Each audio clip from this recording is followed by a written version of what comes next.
So this morning I'll continue with my discussions of the faculty of mindfulness, the third of the 5 faculties. And,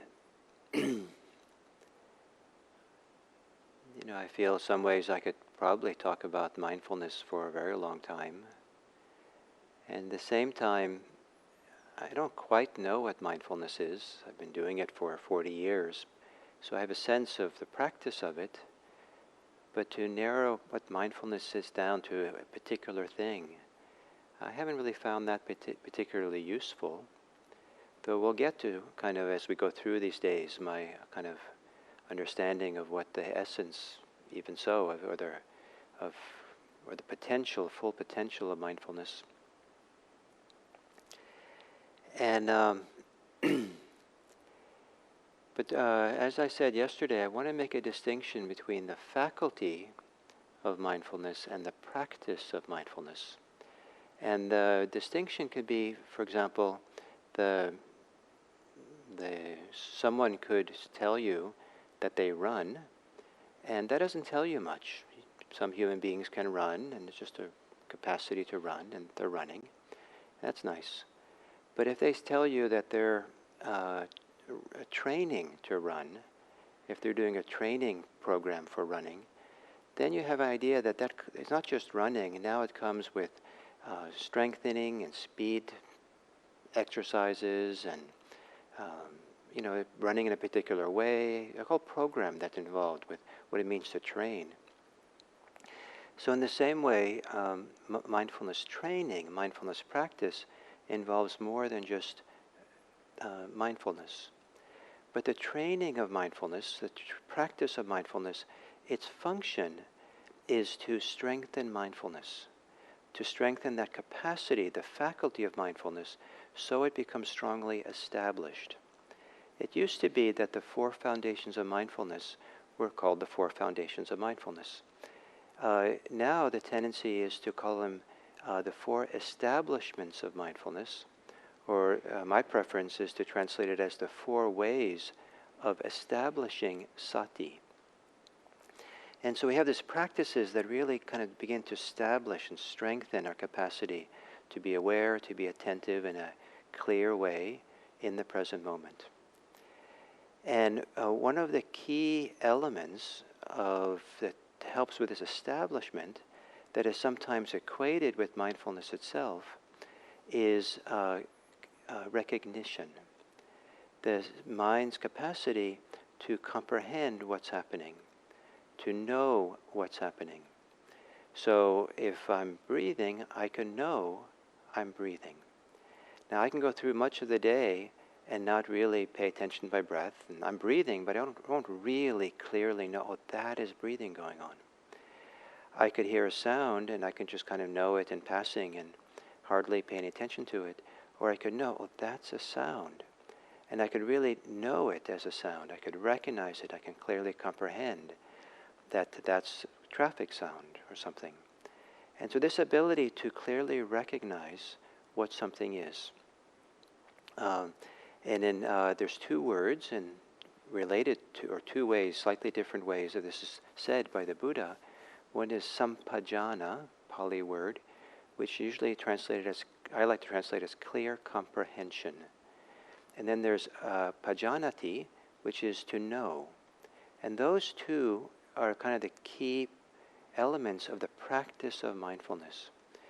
And so and as we cultivate this clear recognition of what's here, then our capacity for awareness begins to grow. Our capacity to stay in the present moment and be aware of what's happening. It's kind of like it creates momentum or grounds us or connects us in a stronger way. The capacity to understand what's happening is not a complicated analytical thing like all the causes and conditions of what's going on, but it's really the simple act of recognition that is recognizing the specificity of what's happening in the moment. There's a clarity where things begin to stand out clearly and we make distinctions. I don't want to make this too analytical, but I will offer an example. That if someone says to you, they're having a bad day. That is a very broad judgment of the day. And it's kind of such a broad judgment that in a certain way, if that's how they're seeing the day, it's a self-fulfilling prophecy. It's bad because that's through the eyes through which they're seeing it. But that's a broad, abstract concept. We know what part of the day is bad. And you're talking with them, you're walking down the street, and it's a sunny day and a blue sky and peaceful setting. And you look around and say, well, is this the bad part of the day? And they say, no, this isn't the bad part of the day. What's the bad part of the day?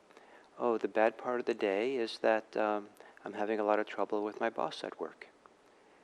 Oh, does that boss come with you when you go home in the evening? No, but the thoughts of it do. And so by simple questions, begin kind of separating out what's actually happening until the clearer and clearer we are moment by moment. We see that we don't tend to generalize these big statements like it's a bad day. And at one point, as practice gets strong, in the moment, the direct experience is what might be, here's a mind, my mind now is having the thought, this is a bad day. And to see clearly recognize, oh, that's a thought, bad day, that puts it in a different context. It puts it as one of many different features of the present moment. There's body sensations, there's what I see physically around me, there's emotions, there's other thoughts that are going on, all kinds of things are going on. And to see each thing in a specificity, not the generalization the mind can make, begins to certainly make us wiser to see what's going on and not to generalize, not to have these judgments that get caught up. But also it starts to highlight slowly more and more the value of staying clearly present and really seeing the details of the moment as they arise, as they appear. And as we do that, awareness, mindfulness gets established. We become clearer and clearer. And sometimes the language, the concept of clarity, to see clearly, to know clearly, is almost synonymous with the idea of being mindful. So in the training of mindfulness, one of the things we're doing is training ourselves to begin to recognize the specificity of the moment. Not to dig in and dig underneath and do archaeological digs to see what's going on, but just to begin seeing what's happening in the moment. And it could be as simple as looking around where you are in the room or outside and just identifying individual things. I'm seeing a chair over there, I'm seeing a shelf over there, a door, a light switch. And that, even though it's kind of mundane and maybe doesn't seem very spiritual, to kind of look around and see and identify, for some states of mind, that's phenomenally useful. In fact, some therapists will do that exercise with people who are really caught up in their fear, in their anxiety, in their ideation. They'll actually ask them to look around, just name what they see in the room. And it's kind of grounding, it's settling. It begins creating the mind's capacity to start being clear of what's going on. And it might be, seem silly to do that in a room, but when we close our eyes in meditation, we're doing the same thing. We're not sitting here thinking, I'm having a bad meditation, I'm having a good meditation, or whatever we're saying. I'm a bad meditator, I'm a good meditator.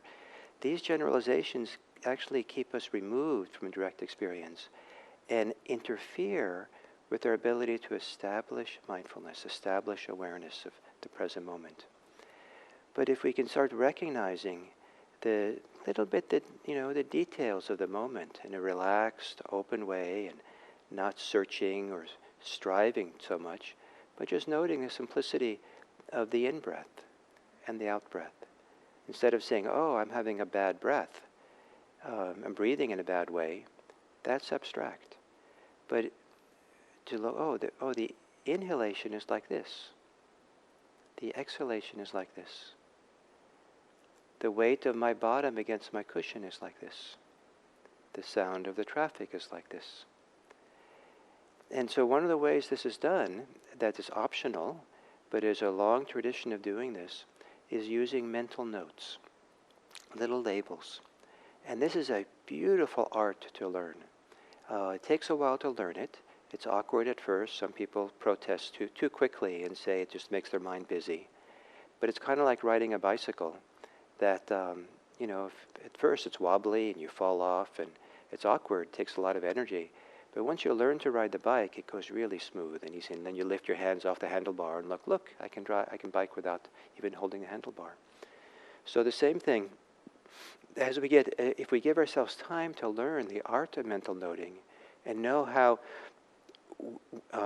it works best for us, our way, because we've tried different ways, then the very simple thing of just reckoning, in breath, out breath, hearing, pressure, thinking, warmth, contentment, that these very simple, to make them so light, really quiet.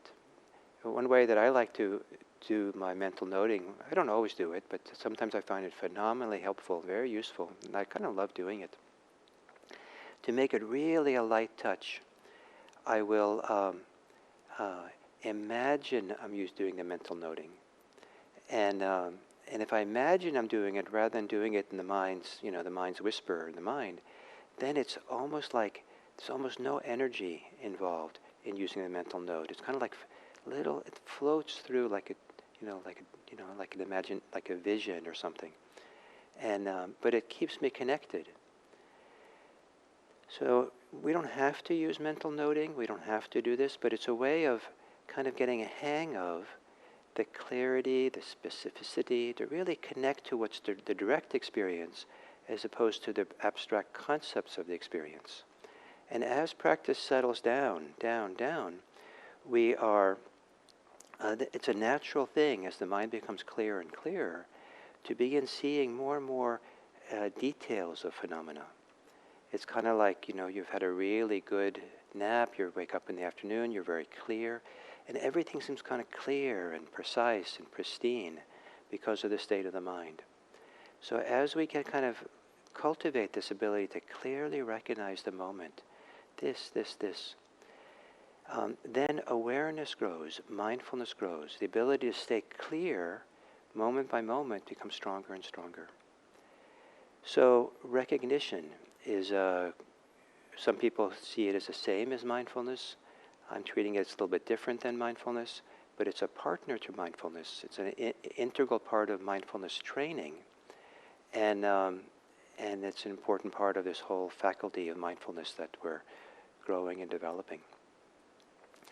So that's the second day, and we have 3 more days on the faculty of mindfulness, and I'm very much looking forward to the chance of sharing these ideas with you.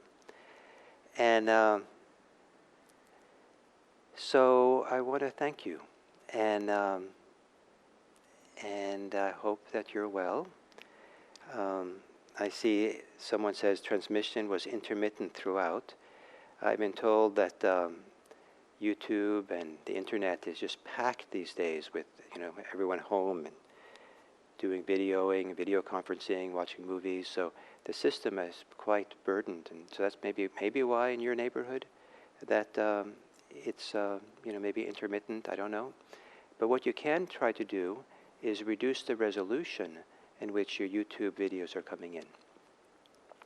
So until tomorrow, thank you all very much.